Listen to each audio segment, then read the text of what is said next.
Ассалаумағалейкум мұсылмандарым. Мен қазір шетелде Аланияда отельде отырмын. Осы бос уақытымды пайдаланып, сіздерге бір ақыл айтып тастайын деп шешім қабылдадым. Еркектерге де, әйелдерге де айтатын ақылым, ешқашанда әйеліңді не күйеуіңді жалғыз жіберме демалуға. Әйелдерің балаларымен бірге барам десе, не шешеммен бірге барам десе, оған да сенбеңдер. Өйткені шетелге келген кезде мына теңіз бар, күннің жылылығы бар, жалғыздық бәрі де адамға нашар әсер етеді. Адам босайды, денесі босайды, көңілінде бірдеңе жетпей тұрған сияқты болады. Адамдар семьямда бірге тұрған кезде төсек қатынас болып тұрады белгілі уақытта. Сол уақыт келген кезде не еркек болсын, не әйел болсын, екі аяқтарының ортасы жыбырлайды. Содан кейін шайтан ақырындап оларға ой сала бастайды. Әйтеуір бір рет қана өмір сүресің, өмірдің қызын көріп қал.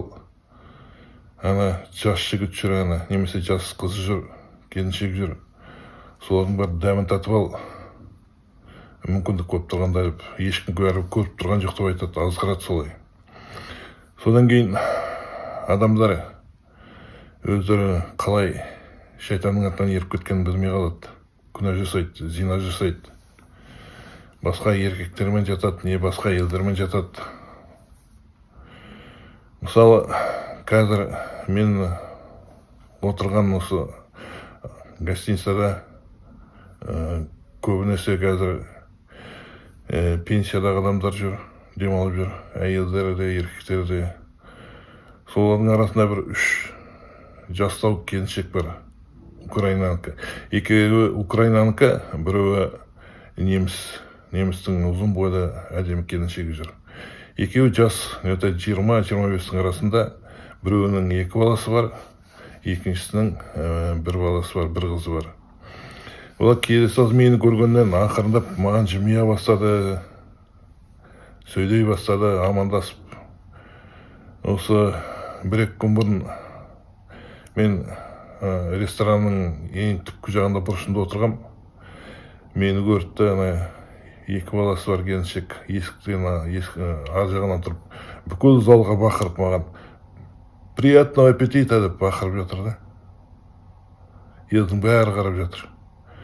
Содан кейін менің жаныма 2 орыстық жігіт отырды.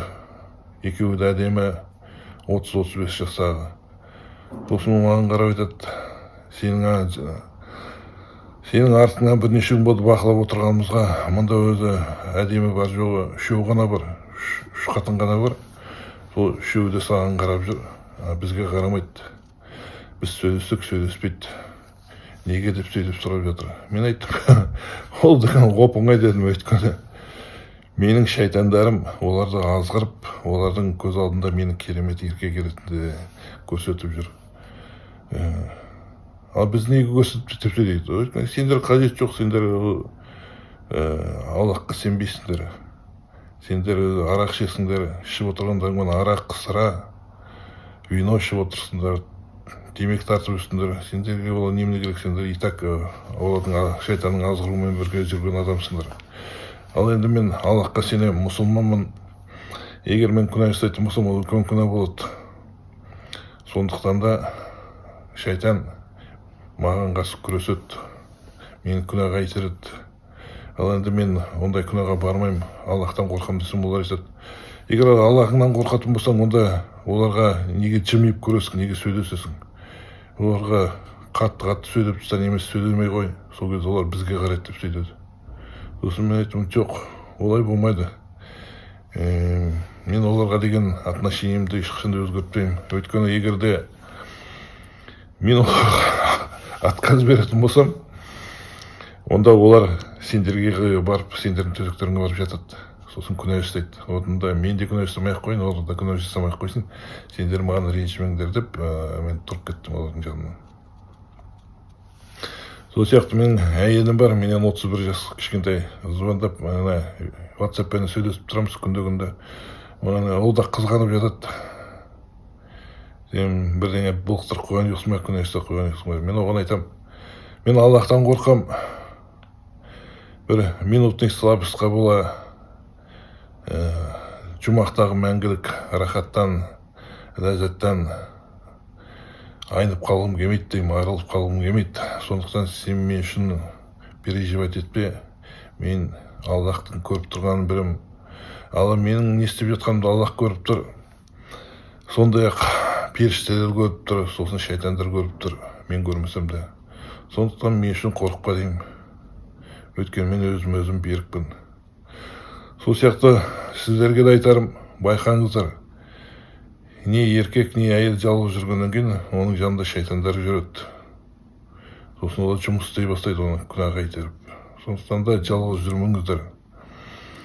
Ылғи мен кейде жекеге қыдырып кеткен кезде осы ой келеді маған. Осы әйелімді ала кетпедім-ау, бала-шағамды ала кетпедім-ау деп.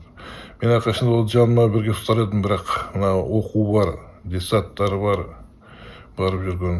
Оларды тастап кете алмаймыз. Жаздың күні болса онда жарайды, жаздың күні біз демаламыз. Қыстың күндері мұндай сол келіп қалғандықтан мына сабақтар кейде жалғыз қыдырып кетуге тура келеді. Сондықтан сақ болыңыздар, шайтанның азғыруына көнбеңіздер.